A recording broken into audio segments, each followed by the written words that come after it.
Hey, g'day guys, Matt Preston, Built Prado, welcome back to another video, welcome back to the channel. Now today's video is a head-to-head comparison. Now we've done quite a few of these over the years. I'm thought we'll do another one, and it's going to be the Prado 90 again, but this time it's going to be against the Mitsubishi Pajero. Now we are talking about the second generation, which is a very similar time frame to when the Prado's out, and they're very similar price range. The engines are very similar size, so it's a very, very good comparison this will be. So yeah, let's wait no longer and get right into it.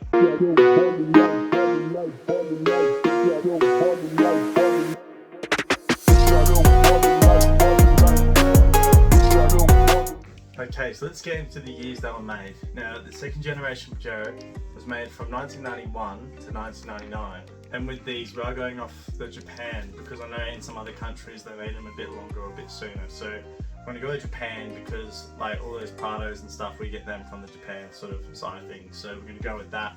And the Prado 90 series is 1996, which is what I've got, to 2002. So very, very similar time differences. The Pajero obviously started, roughly 5 years earlier, and the Prado finished 3 years after. So very, very close. It was definitely a time period where they're the exact same.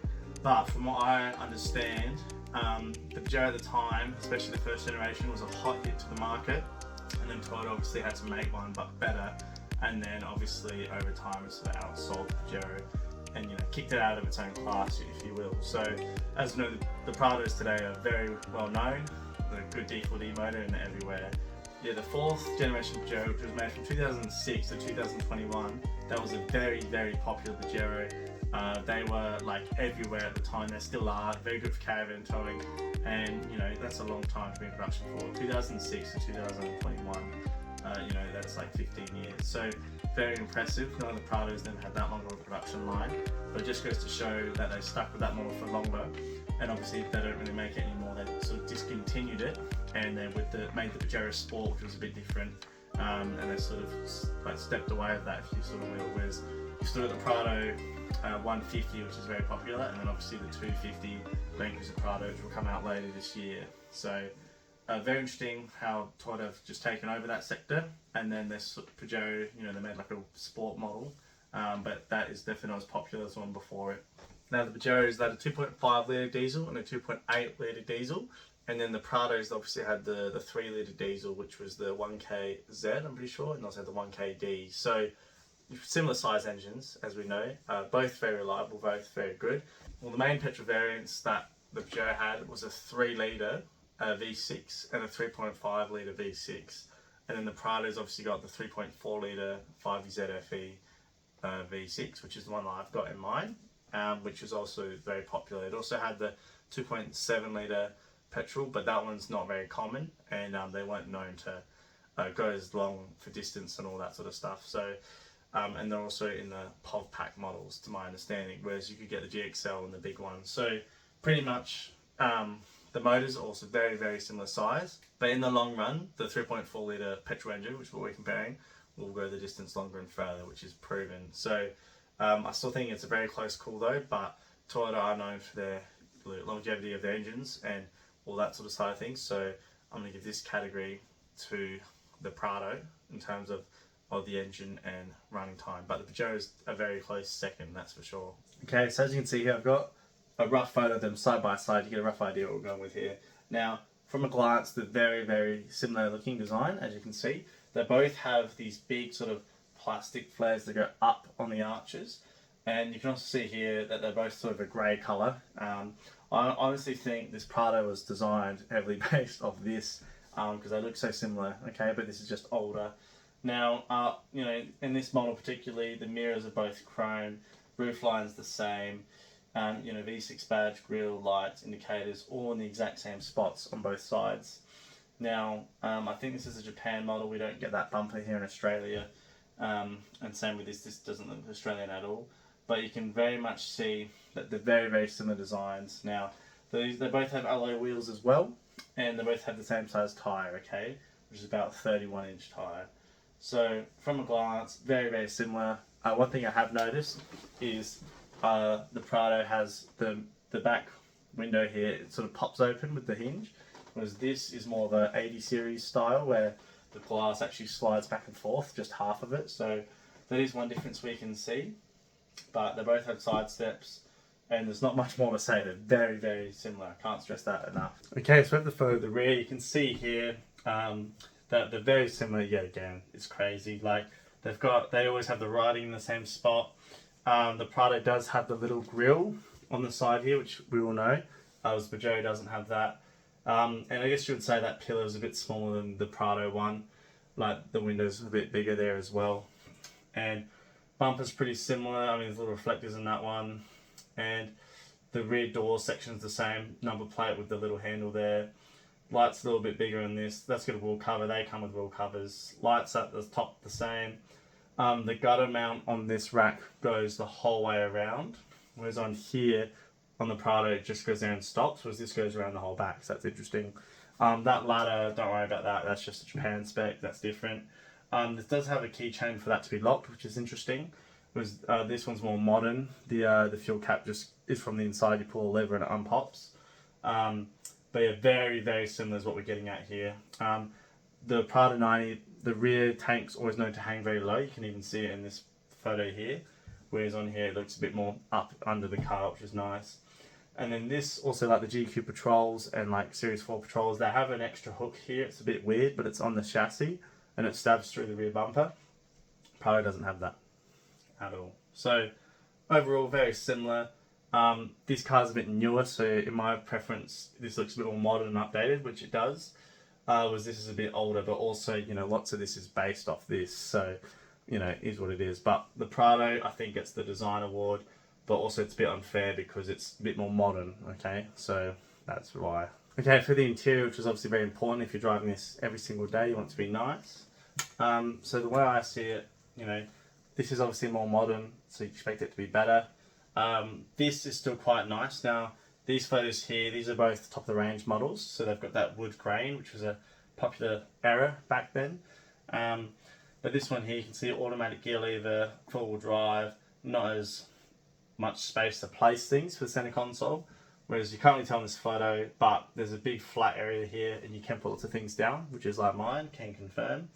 The steering wheel, these ones did have an airbag in the steering wheel, the Grande model, whereas these didn't. That was a bit of an older time, which makes sense because the years are different. And then obviously down here, you know, I mean, that one's got a touch, that's an aftermarket touchscreen, but you get two vents in the middle, same as here, and you get one on the side, and you get a little compartment up here to put things in.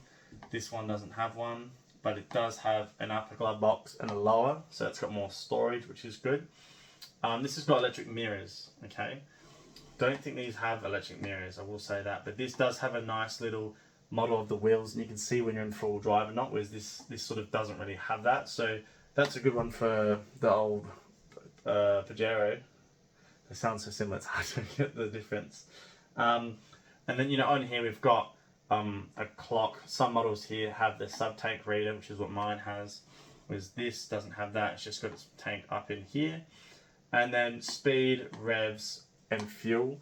Speed, revs, and fuel. So it's pretty similar, to be honest. They're very, very similar cars to compare.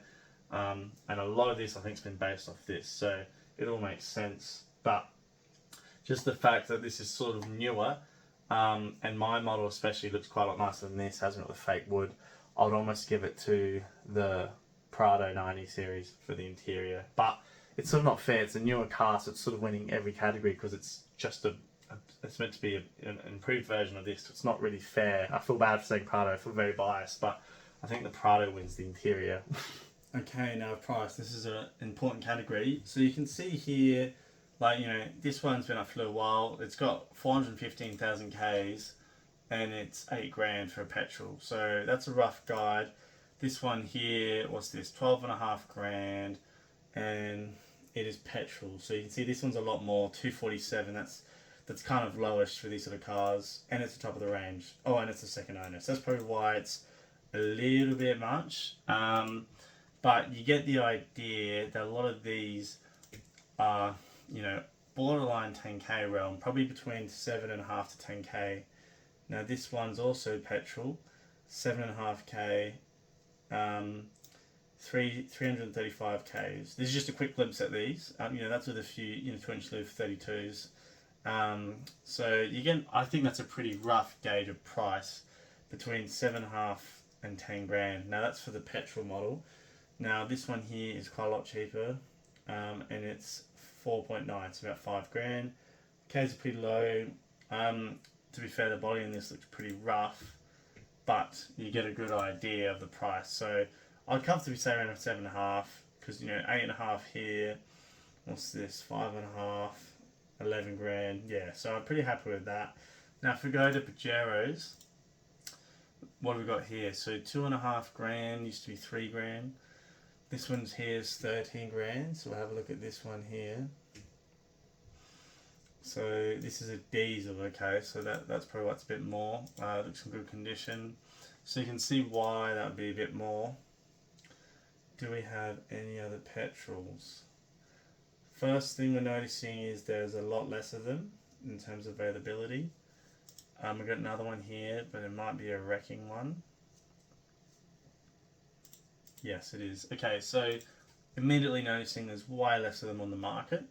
There's a lot of wrecked ones, but I'm not seeing any other ones that are popping up. That one's 10 grand and that looks destroyed. That's Gen 1. Yeah, okay, that's very, very interesting. So I'm going to have to base a bit of the research off this one here. Now this is an SA. So the prices will be a bit more than everywhere else around Australia. But this is a petrol full drive. That's 400,000 Ks almost. A bit of bonnet fade, mismatching rims. Oh, and a huge dent. Okay. We get the benefit of the doubt. We'll say this would be, if it had no dent, this might be 3.5, 4 grand, and minus the damage and stuff. But pretty much what we're guessing at here is a lot of these Pajeros are about 4k around with a petrol. I'm going to say 4 to 5k, okay? Whereas the Prados are, this one's 4.9, but that's 7.5. That one's 12.5. That one's 8,000. So the Prados do cost a bit more, but I also think you are getting more in that sense. It is a slightly newer car. The engine's stronger. They have more flex front and rear from factory. So I do think they sort of deserve that higher price tag. And also they've got that badge, the Toyota badge of reliability. So in terms of price, if you're looking for cheap options, this one goes to Pajero. In terms of resale value, this is going to go towards the Prado. The Prado will hold its value for longer, and it's clearly, worth almost double what the Pajero is. If the Prado is worth about 8 grand, and these Pajeros are roughly about 4 grand.